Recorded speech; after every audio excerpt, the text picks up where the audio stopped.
दोस्तों, जीवन में रिश्तों से बढ़कर कुछ नहीं होता। हमारा परिवार, हमारे अपने, वो लोग हैं जो हमारे सुख दुख के साथी हैं। लेकिन कभी कभी गुस्से में हम अपने ही अपनों को ऐसी बातें कह जाते हैं जो उनके दिल को ठेस पहुंचा सकती हैं। और जब गुस्सा शांत होता है तो हमें एहसास होता है कि हमने कितना बड़ा गलत कर दिया। सोचिए, अगर किसी दिन आपसे कोई अपना दूर चला जाए और आपके पास अपनी बात कहने का मौका न बचे, तो क्या आप उस बोझ के साथ जी पाएंगे? माफी मांगने से न केवल दूसरा इंसान सुकून महसूस करता है, बल्कि आपका दिल भी हल्का हो जाता है। मैं आपको एक कहानी सुनाता हूं। सर्दियों की रात थी। चारों तरफ घना कोहरा और ठंडी हवाओं का सन्नाटा था। पहाड़ी गांव शिवपुर में ज्यादातर लोग घरों के अंदर ही रहते थे, लेकिन गांव के बाहर बने एक छोटे से झोपड़ी के घर से धीमी रोशनी निकल रही थी। वहां एक बूढ़ा आदमी अपनी कुर्सी पर बैठा, हाथों में एक पुरानी तस्वीर थामे गहरी सोच में डूबा हुआ था। उसका नाम जगन था। जगन को गांव के लोग पागल जगन कहते थे। कहते हैं कि उसने अपने परिवार को खो दिया था और तब से अकेले रहता था, लेकिन कोई नहीं जानता था कि उसके अंदर क्या चल रहा था। जगन की झोपड़ी के ठीक पीछे एक बड़ा घना जंगल था। लोग कहते थे कि जंगल में जाने वाले कभी वापस नहीं लौटते। कई साल पहले जगन का बेटा अर्जुन उस जंगल में गया था और फिर कभी वापस नहीं आया। यह घटना जगन के जीवन को पूरी तरह बदल चुकी थी। वह रात भी ऐसी ही थी। बूढ़ा जगन अपनी कुर्सी पर बैठा बेटे की तस्वीर को देखता रहा।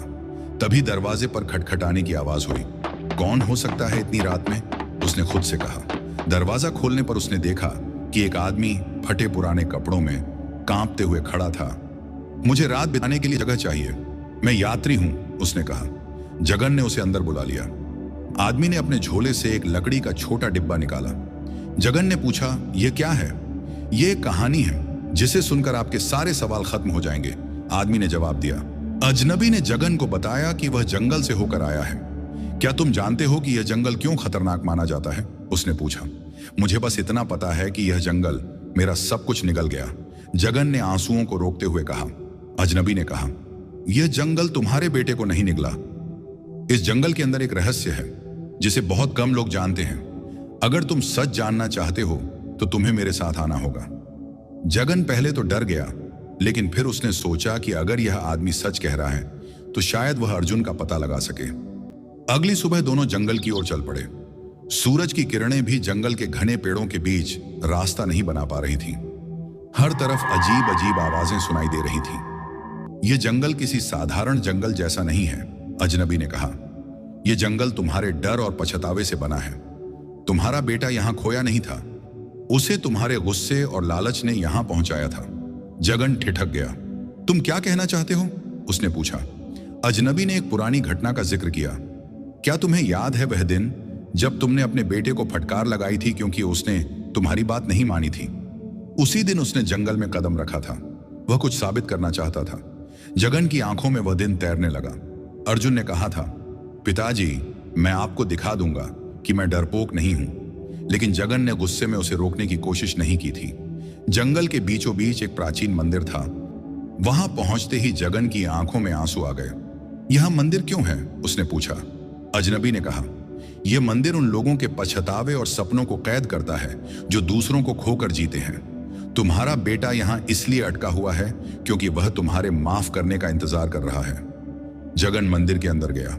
वहां एक कोने में अर्जुन की छवि दिखाई दी। वह मुस्कुरा रहा था, लेकिन उसकी आंखों में दर्द था।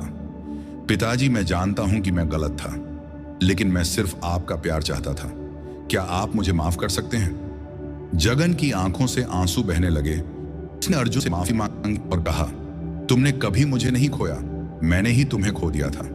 अर्जुन की छवि धीरे धीरे गायब हो गई और अजनबी ने कहा, अब तुम्हारा बोझ हल्का हो गया है। जगन जंगल से बाहर लौट आया, लेकिन अब वह बदल चुका था। उसने लोगों को अपने अनुभव बताए और समझाया कि प्यार और माफी जीवन में सबसे बड़ी ताकत है। प्यार और माफी से बड़े कोई रिश्ते नहीं होते। कभी कभी हमारे अपने गुस्से और पछतावे ही हमारे रिश्तों को खत्म कर देते हैं। हमें यह समझना चाहिए कि समय रहते माफी मांग लेना ही सबसे बड़ा उपाय है। कभी कभी हमारे गुस्से या अहंकार की वजह से हम ऐसा बोल या कर देते हैं जो हमारे रिश्तों को गहरी चोट पहुंचा देता है और फिर हमें पछतावा होता है।